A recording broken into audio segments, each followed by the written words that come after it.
유다서 지난주와 똑같은 1절로부터 4절까지 보겠습니다. 제가 읽어드리겠습니다.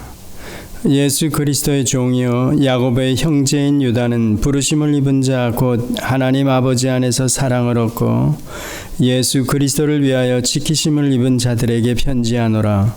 긍휼과 평강과 사랑이 너희에게 더욱 많을지어다. 사랑하는 자들아, 내가 우리의 일반으로 얻은 구원을 들어 너희에게 편지하려는 뜻이 간절하던 차에 성도에게 단번에 주신 믿음의 도를 위하여 힘써 싸우라는 편지로 너희를 권하여야 할 필요를 느꼈노니 이는 가만히 들어온 사람 몇이 있음이라. 저희는 옛적부터 이 판결을 받기로 미리 기록된 자니 경건치 아니하여 우리 하나님의 은혜를 도리어 새겼거리로 바꾸고 홀로 하나이신 주제 곧 우리 주 예수 그리스도를 부인하는 자니라. 아멘. 로마서 한 절을 보겠습니다. 로마서 1장 18절로 23절까지입니다. 로마서 1장 18절로 23절까지. 하나님의 진노가 불의로 진리를 막는 사람들의 모든 경건치 않음과 불의에 대하여 하늘로 쫓아 나타나나니 이는 하나님을 알만한 것이 저희 속에 보임이라. 하나님께서 이를 저희에게 보이셨느니라. 창세로부터 그의 보이지 아니하는 것들 곧 그의 영원하신 능력과 신성이 그 만드신 만물에 분명히 보여 알게 되나니 그러므로 저희가 핑계치 못할지니라. 하나님을 알되 하나님으로 영화롭게도 아니하며 감사치도 아니하고 오히려 그 생각이 허망하여지며 미련한 마음이 어두워졌나니 스스로 지혜 있다 하나 우준하게 되어 썩어지지 아니하는 하나님의 영광을 썩어질 사람과 금수와 버러지 형상의 우상으로 바꾸었느니라. 아멘.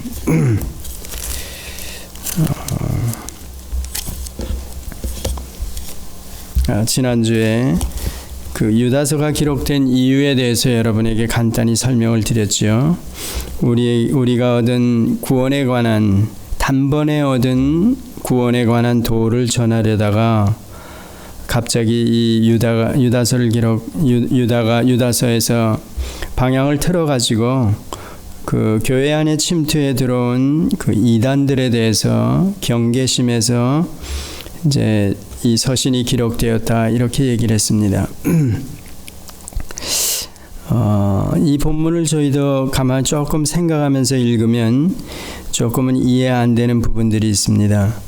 4절 특히 들어가면서 이는 가만히 들어온 사람이 몇이 있음이라.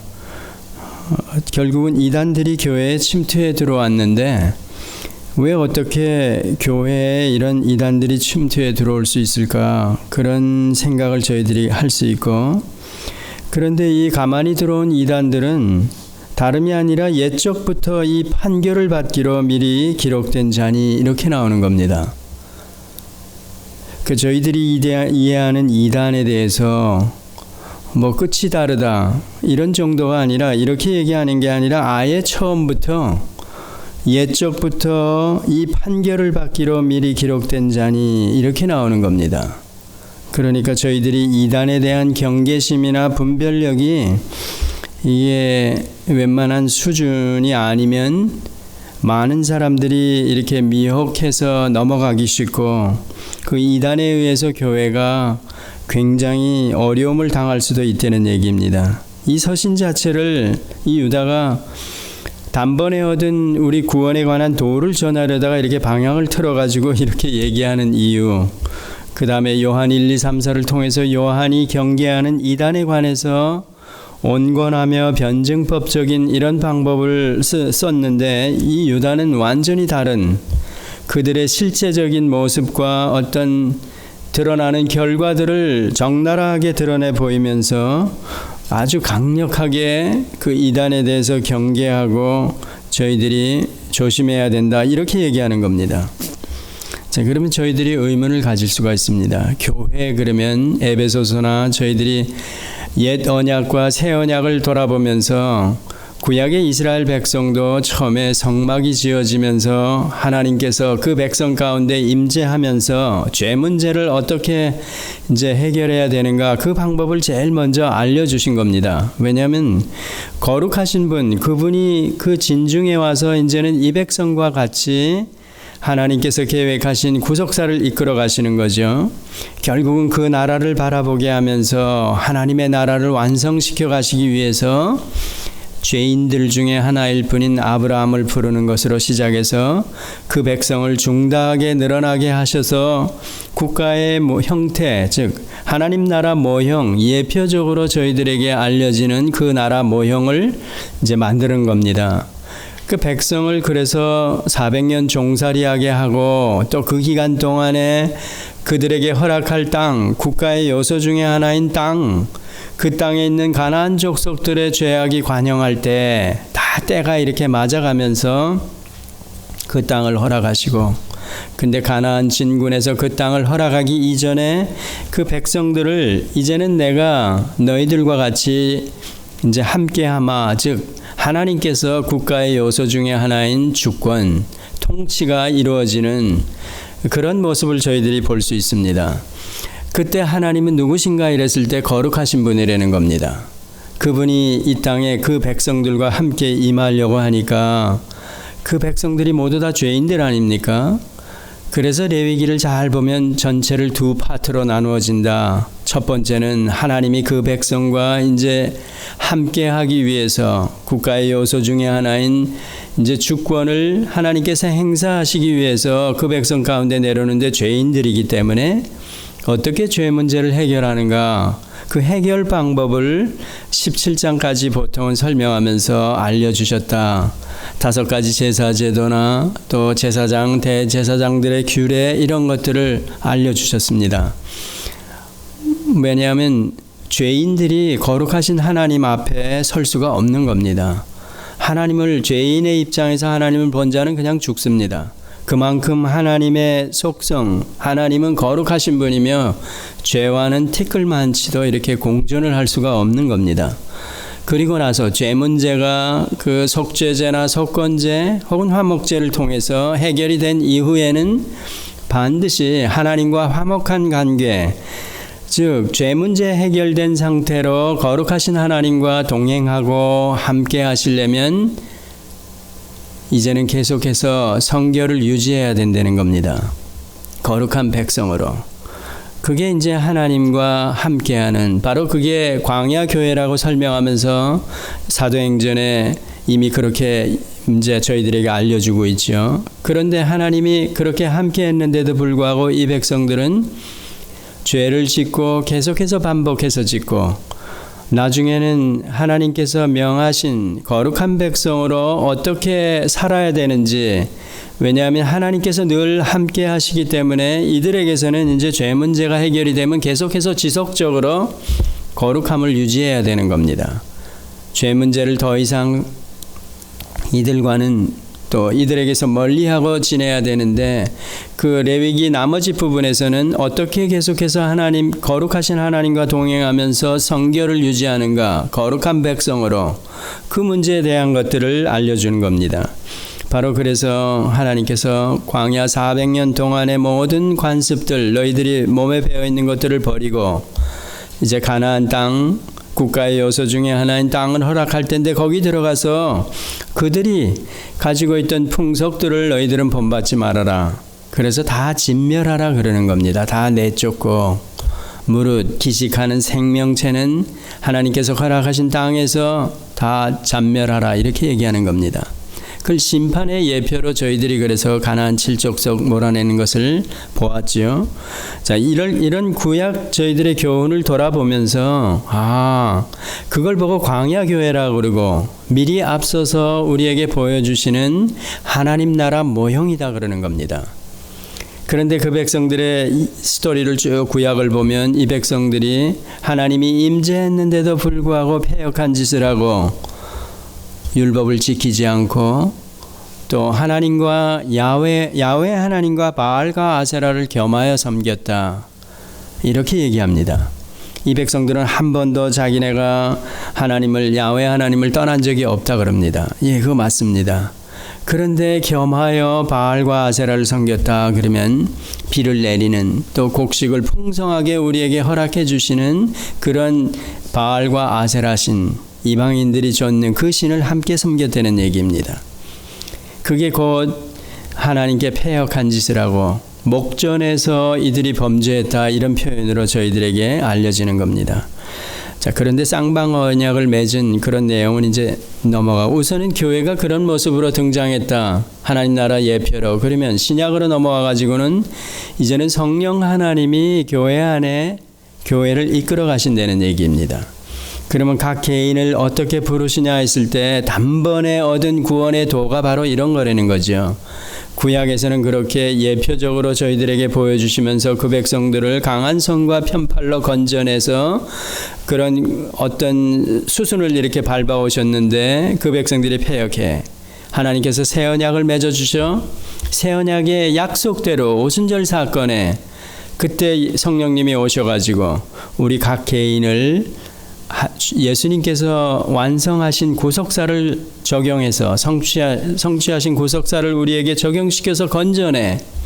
그리고 그 성령이 우리를 성전 삼아 계시면서 이제는 떠나지 않아요. 임마누엘로, 한 개인으로 볼 때 그래서 교회다, 이렇게 얘기합니다. 그런데 한 개인으로 이 땅을 살아가게 하지 않고 반드시 교회 공동체로 이제는 설명하는 겁니다. 마치 구약의 이스라엘 백성을 그런 식으로 광야 교회 그 무리로 설명하듯이 신약에서도 마찬가지 교회 공동체가 예표적으로 보여줬던 광야 교회가 실제로 이제는 예수님이 핏값으로 사신 교회의 형태를 이루면서, 사도행전은 바로 그거죠. 교회가 어떻게 시작되는가. 자, 이 교회를 보고 에베소서는 뭐라 그러냐면 그리스도를 머리로 그 몸에 지체된 한 몸, 이렇게 설명하는 겁니다. 그러니까 저나 여러분이 다 그 몸 안에 붙어있는 거룩하신 예수 그리스도, 반석 위에 혹은 그분을 머리로 그 몸에 지체된 모든 파트가 우리 성도들 한 사람이 다 몸 안에 들어와 있다. 그래서 교회론으로 설명하면 우리 지체들은 제가 손이 아프면 다른 파트 아프다는 겁니다. 제가 어디 찔려서 손이 아프다 그러면 온몸이 두통이 일어나고 아프고 그런 겁니다. 이런 형태로 저희 교회를 설명하는 겁니다. 그러니까 그 교회 자체가, 그래서 보이지 않는 교회, 보이는 교회 설명하면서 보이지 않는 교회는 아무도 침투할 수 없는, 주님께서 베드로에게 내 신앙 고백 후에 내가 교회를 세우리라 그러면서 음부의 권세가 결단코 이렇게 얘기하면서 그 누구도 이 교회를 헐지 못한다. 그 중요한 것은, 그래서 우리가 보이지 않는 교회로 제가 주님을 머리로 그 몸에 지체된 자인가, 그 확인을 저희들이 해야 된다 그랬죠. 그런데 예수님께서도 이미 공생의 기간 동안에 말씀하신 대로 교회는 또 보이지 않는 교회가 있는 반면에 보이는 교회도 있다, 그렇게 설명하는 겁니다. 그 보이는 교회, 즉 보이지 않는 진짜 그리스도와 한 몸을 이룬 교회가 있는가 하면 그렇지 않은, 그냥 보이기만 하는 비지블 처치로 교회도 존재한다는 겁니다. 근데 사람들이 제가 진짜 교회인가?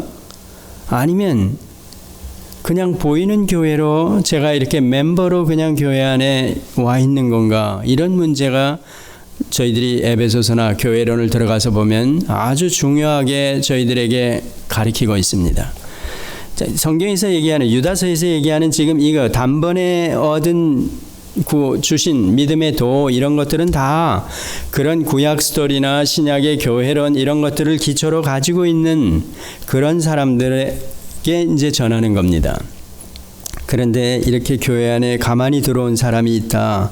왜 제가 이런 전제로 이런 말씀을 교회론 혹은 구약 이스라엘 백성을 먼저 말씀을 드리는가 하면, 이게 그런 것들의 기초가 없으면 이 4절이나 이런 것들을 이해할 수가 없습니다. 아니, 교회 안에 누가 이다냐? 우리 다 교인이고 우리 다 믿는 사람들인데, 그런 얘기 할 수 있습니다. 그러니까 그런 말을 하는 사람도 이상하고 또 실제로 들어와 있는 사람도 누가 나보고 이단이라 그래? 나도 예수 믿고 나도 성경책을 들고 있고 또 지도자면 나도 성경을 가르치고 있는 이런 입장이고 안수를 받았는데 이렇게 얘기할 수 있습니다. 근데 이런 것들은 다 보이는 교회 형태 안에 들어와 있는 사람이 다 할 수 있는 말할 수 있는 거고 실제로는 보이지 않는 교회 단번에 주신 믿음을 받은 자들 믿음의 도 구약으로 얘기하는 하나님께서 강한 손과 편팔로 건져낸 그들 그 전부가 아니라 그들 중에서 남은 자 이렇게 설명하는 겁니다. 구약도 그래서 저희들이 다시 돌아가 보면 압니다. 아브라함 그의 아들 이삭 이스마엘이 아니고 이삭 또 이삭의 두 아들 중 태중에 있을 때 야곱과 에서 저희들이 알죠? 그렇게 나가는 겁니다.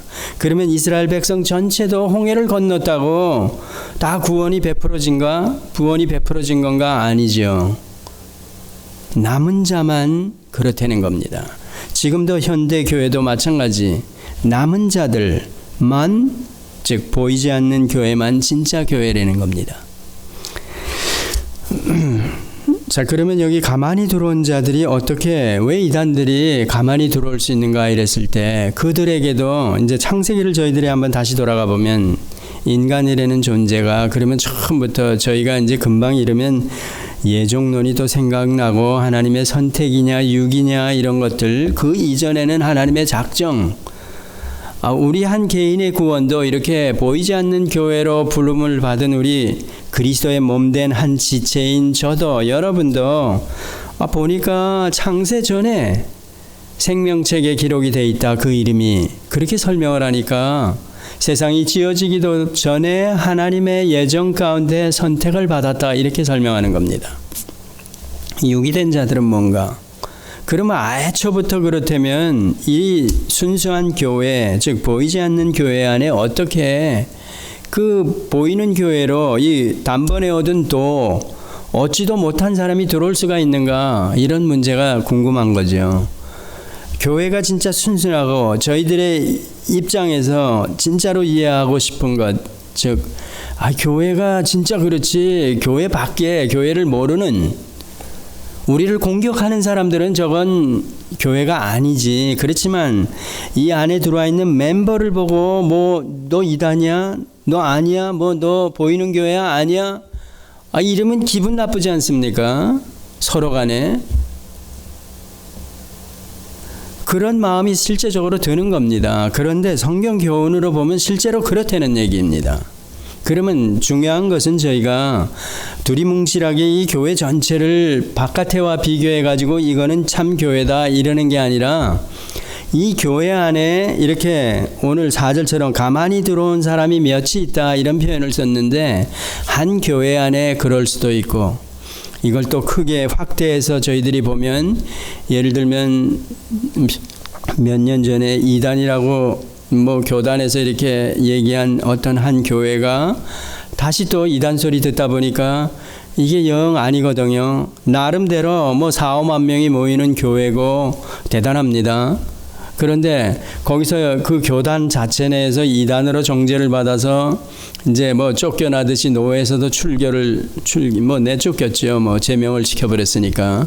그런데 그 세력을 유지하고 있으면서 계속 이단 소리 들으니까 이게 계속 골치 아프거든요. 그러니까 다시 옛날 교단으로 가가지고 들어온 겁니다. 그 노예에서는 받아준 겁니다. 그런데 이게 저 합동에서 일어난 일이죠. 노예에서는 받아줬는데 총회에서는 더군다나 신학위원회 같은 총회에는 전체 노예들이 모여있는 데 아닙니까? 거기서는 안 된다는 겁니다.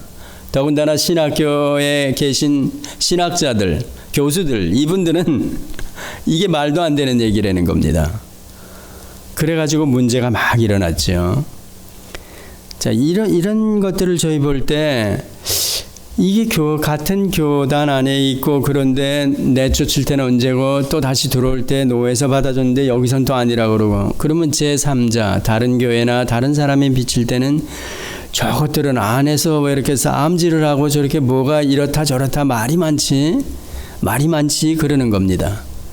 더군다나 제3자 이교들이나 뭐 믿지 않는 사람들이 볼 때는 전혀 관심이 없습니다. 뭐 이단이고 뭐고 그 관심 가질 이유도 없는 거죠. 그러니까 어떻게 보면 이단 문제나 모든 이런 것도 우리 안에 기독교라는 큰 울타리 안에서 우리들의 문제입니다. 실제로 밖에 있는 오늘 로마서 1장 18절 이하 23절까지 보면 하나님을 알만한 신성과 능력이 그 지으신 만물 만유 안에 드러나 있다. 아무도 부인 못한다. 그런데도 불구하고 실제로 교회가 이 땅에 존속하고 주님 오시는 그날까지 계속된다 그러는데 교회 밖에서는 전혀 관심이 없는데 일단 그런 사람도 교회 안에 들어오면 이거 밖에서 느껴보지 못했던 지저분한 싸움도 많고 뭐 네가 옳으니 내가 옳으니 이러면서 조금만 이상해도 이거 세상적으로 볼 때는 별거 아닌 것 같은데도 문제 삼고 뭐 이게 근본적인 교리에 대한 입장 차이다 그러면서 이게 틀리면 이단이다 저단이 이렇게 얘기 나오는 겁니다. 그러면 교회 안에서는 왜 이렇게 이단 문제나 잘못된 문제에 민감하게 서로 반응하면서 서로 간에 손가락질을 하는가 이랬을 때 저희들 개인들이 성경을 읽고 아까 설명드린 대로 교회가 무엇인가 하는 것, 구약의 광야 교회로 예표되던 그 교회가 신약으로 넘어와 가지고 이제는 성령 하나님이 그 교회 안에 한 개인을 구원시킬 때도 마찬가지 영이 와서 우리 안에 거하시면서 이 거하신 자들끼리 모여있는 지체로 모여있는 유기체로 모여있는 그 모습을 그걸 교회 캐톨릭 처치 이렇게 얘기하는 겁니다. 이거는 전 세계적으로 하나라는 겁니다. 인비지블 처치 그러면서 이 교회는 항상 울타리 안에서 이 인비지블 처치가 비지블 처치 즉 단번에 주신 구원의 도를 얻지 못한 사람들 그렇지만 그들이 교회 안에 들어와 있으면서 공격 서로 싸움이 된다는 겁니다. 그러면 저도 개인적으로 생각을 하면서 왜 이렇게 교회 안에 문제가 많고 더군다나 성경을 이해하는 입장 때문에 이단이다까지 이렇게 손가락질하면서 잘못됐다 그러면서 서로 싸워야 되는가? 어떻게 보면 집안 싸움이죠. 저도 그렇고 저희 가정을 가만 지난 날들을 돌아보면 부부간에도 이게 뭐 찰떡궁합이다 그러면서 젊었을 때는 만나가지고 다른 사람이 하나도 눈에 안 보이고 서로 그런 관계로 만나지 않습니까? 그런데 세월이 지나다 보니까 계속해서 뭐 다툼이 많고 뭐 많은 겁니다. 근데 나중에 보니까 이런 가운데서도 우리 그리스도인들도 물론 가정에서 싸웁니다. 근데 이런 싸움을 통해서 나중에 가다 보니까 성숙해지고 성장을 하고 성숙해져. 결국은 무슨 생각이 드는가 하면 하나님께서 인간을 이런 어떤 과정을 통해서 성숙해가는 또 자라가는 그런 모습으로 그런 어떤 계획으로 만드셨다 이렇게도 저는 개인적으로 이해를 합니다. 왜냐하면 자라나는 성장 과정이 굉장히 길지 않습니까? 뭐 성인으로 법적으로 얘기하면 18, 19 뭐 이렇게 얘기하니까 그 과정을 거치면서 성숙해가. 그런데 성장 과정은 그 정도로 그치지만 그 다음에 성숙기에 들어가는 것은 또 다른 겁니다. 그래서 뭐 50이 되고 60이 됐는데도 애어른 같은 사람이 있다 그러지 않습니까? 저거 뭐 사고하는 거나 뭐 마음 씀씀이 같은 거 이런 거를 볼 때 꼭 애들 같아. 그런 사람이 실제로 있습니다. 그런데 또 어른 같은 애가 또 있습니다. 나이는 별로 안 됐는데 참 마음 씀씀이나 얘 행동 거지를 가만 보니까 상당히 이렇게 좀 심한 말로 조숙하다 이렇게 얘기할 수 있죠. 그런 사람이 그러니까 이런 것들은 뭐냐면 하나님께서 인간을 하나님의 형상답게 지었다 이랬을 때 그런 과정들 그런 모든 것들을 다 감안하고 계획하시고 지셨다는 겁니다. 그러니까 교회 안에 문제가 있다. 이 문제를 통해서 우리를 자라가게 하시는 겁니다. 그러니까 보이지 않는 교회로부터 공격을 받아 이 오늘 들어온 이단 문제도 저희들이 제가 그래서 지난번에 히브리서도 마찬가지죠. 악당들로부터 우리가 핍박을 받는데 그게 징계라고 그러는 겁니다. 사생자가 아니기 때문에 참 아들이기 때문에 내가 아버지 된 심정으로 너에게 징계를 가하는 거야. 더 유익을 얻게 하기 위해서. 하나님의 거룩함에 참여하기 위해서, 참여하게 하기 위해서 그 어떤 저 악당들을 들어서 하나님께서 회초리로 사용하고 박해로 저에게, 우리 교회에게 가하는 겁니다. 왜 그런가? 저희가 진짜 인비지블 처치이기 때문에, 제가 하나님의 참 아들이기 때문에, 제가 볼 때는 그걸 막아줘야 되는데, 제가 이렇게 주를 위해서 하나님의 자녀된 신분으로 이 땅을 살아가는데 제가 먹거리 문제 가지고 고민해요.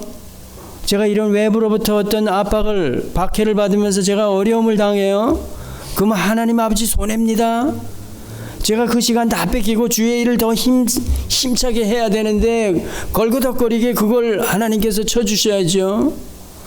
먹거리 해결 다 해주셔야죠. 건강도 해결해 주셔야죠. 이게 웬 말입니까? 저에게 제가 이렇게 나오는 거 아닙니까? 이거 완전히 잘못된 거죠. 하나님의 의도하고는 전혀 다른 거죠. 근데 성경에서 보니까 그 모든 것들이 저희들 저 본성, 죄된 본성에서는 실제로 그러고 싶은데, 그래서 막말을 하는 지도자들, 목사들도 있다 그러지 않았습니까? 제가 목회하는데 이런 방해꾼들 놔두면 하나님 손해입니다. 이렇게 얘기하는 목회자도 있지 않습니까? 하나님 모독하는 거죠. 진짜로. 근데 그런 것들을 통해서 그게 징계야. 알겠어? 네가 참 아들이기 때문에 너희 교회가 진짜 보이지 않는 교회로 가게 하기 위해서 하나님께서 그들을 통해서 달리는 말에 채찍을 가하는 겁니다.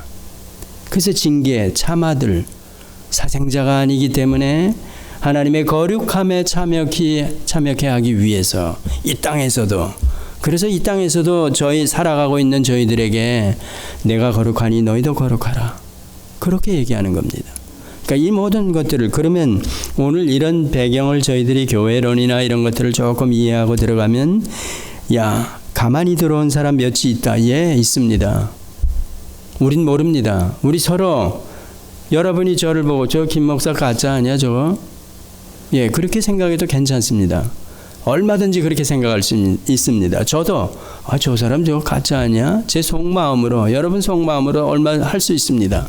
그러나 생각은 할 수 있지만 진짜로 저기 가짜야, 이렇게 말을 못하는 겁니다. 아무도 못합니다. 그러니까 그 진짜냐 가짜냐 문제는 그 본인하고 하나님하고 1차적으로 관계라고 제가 말씀을 드렸죠.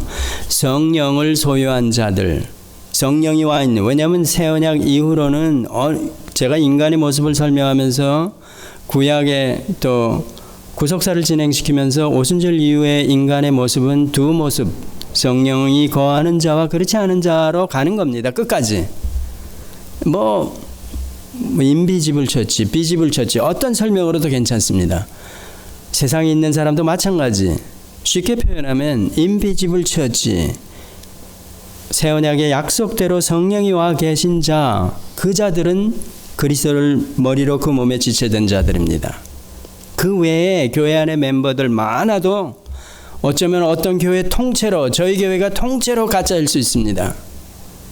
성령이 만약에 한 개인의 업되면 이게 성경이 저희들에게 가르쳐주는 교훈입니다. 그러면 그 자들이나 밖에 있는 자들이나 기독교 울타리 밖에 있는 다를 바가 없다는 얘기입니다. 그냥 폼 잡고 있는 거죠. 폼 잡고 이러다가 그 인생 마감하든지 그러는 거죠.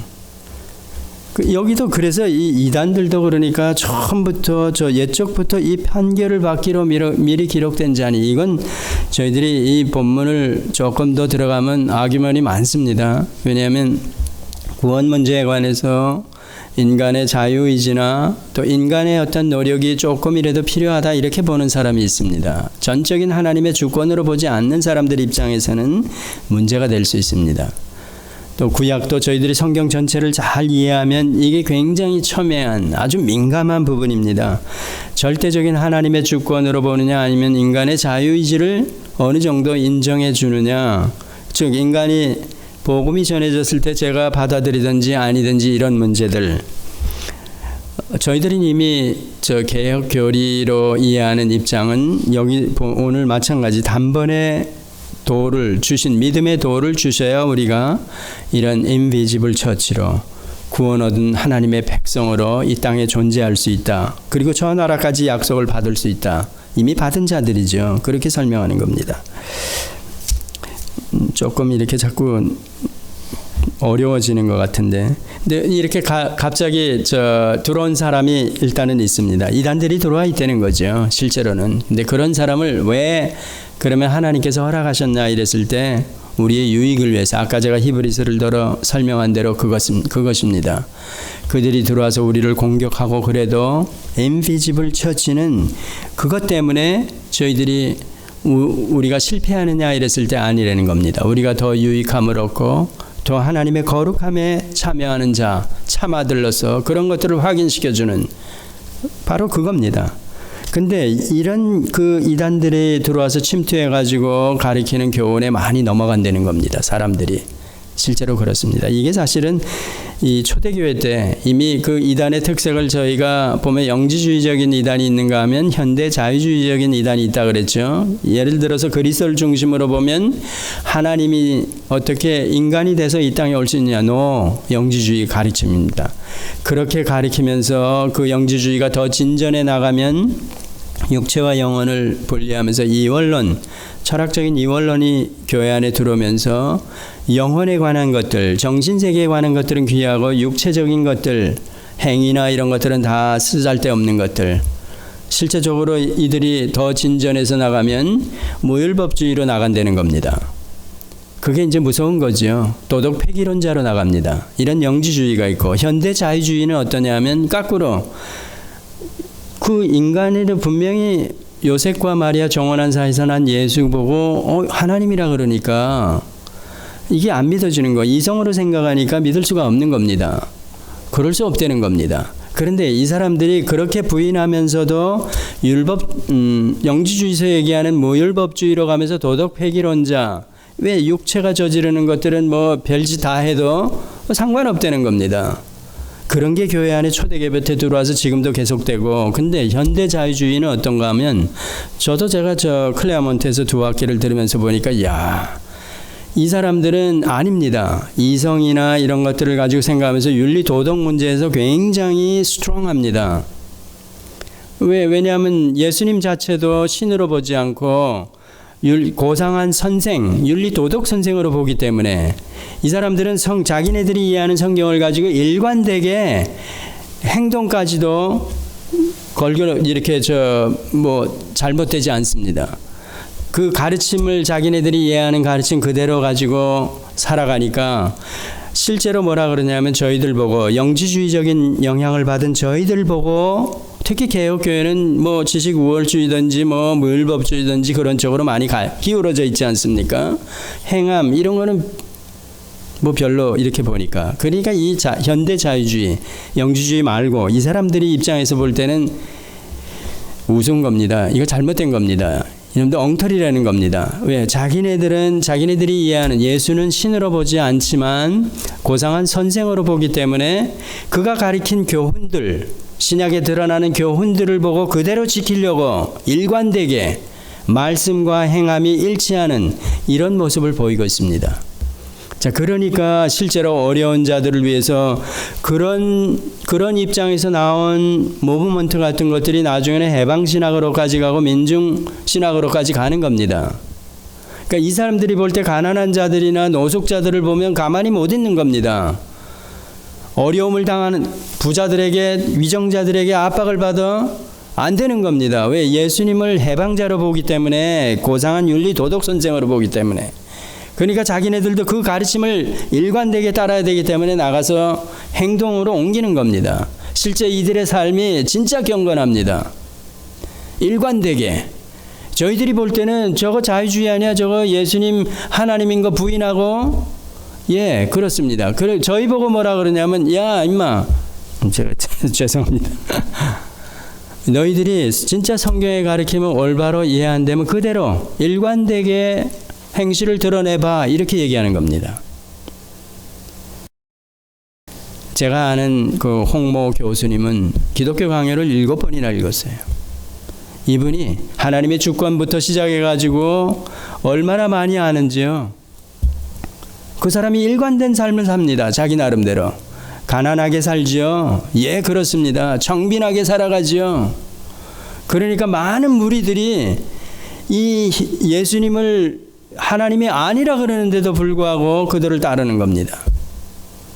일종의 사실은 이단이죠. 엄밀한 의미에서 보면 이단이 각 색깔이 다 다르게 드러나 있는 거나 마찬가지죠. 그러면 문제는 사실 이런 것 때문에 저희 정통이라 그러는 저희들을, 옳다 그러는 저희들은 뭐냐 이거죠.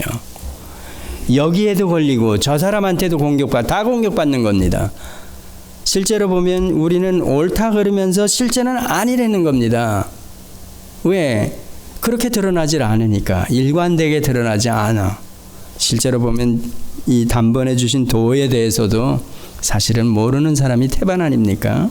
그걸 알아야 구원을 얻는다 이런 얘기는 아니죠. 그렇지만 단번에 얻은 도, 주어지는 믿음을 얻은 자들에게서는 반드시 그리스도가 누구이신지, 하나님이 우리에게 베풀어준 은혜가 얼마나 놀라운지 이런 것들을 점점 알아간다는 겁니다. 이 마음의, 영혼의 갈급함, 하나님을 더 알아가고 싶어하는 마음이 불릴 듯 일어난다는 겁니다. 일어나면서 제가 어떻게 살아가야 되는지 이런 것까지도 왜 하나님의 거룩함에 참여시키기 위해서 우리에게 참아드리기 때문에 징계를 가하는데 그걸 달게 받으면서 간다는 얘기입니다. 사실은 이단을 이렇게 들춰서 저들이 어떻다 이르기 전에 그 이단들을 교회 안에, 보이는 교회 안에 허락하신 하나님의 섭리를 저희들이 아셔야 하는 겁니다. 저나 여러분 각 개인이 인생길이 순탄하게만 오지 않습니다. 이스라엘 백성에게도 광야 40년을 허락하신 것, 왜 굶주림을 허락하고 어려움을 허락하신다 그랬습니까? 마침내 나중에 복을 주시기 위해서라 그러지 않습니까? 이 모든 것들이. 그러면 우리 인생의 여정이 이렇게 쉽지 않은 것, 그걸 통해서 하나님을 더 많이 알아가고 이 땅에 사는 동안 진짜 하나님의 자녀된 것을 정말 놀래고 이런 모습을 통해서 하나님이 미리 아신 바들에게 복음을 증거하게 하고 또 그들을 저를 도구로 사용해서 부르시는 하나님의 섭리가 이루어지게 하기 위해서 뭐 여러 가지로 설명이 되죠. 그렇게 얘기하는 겁니다.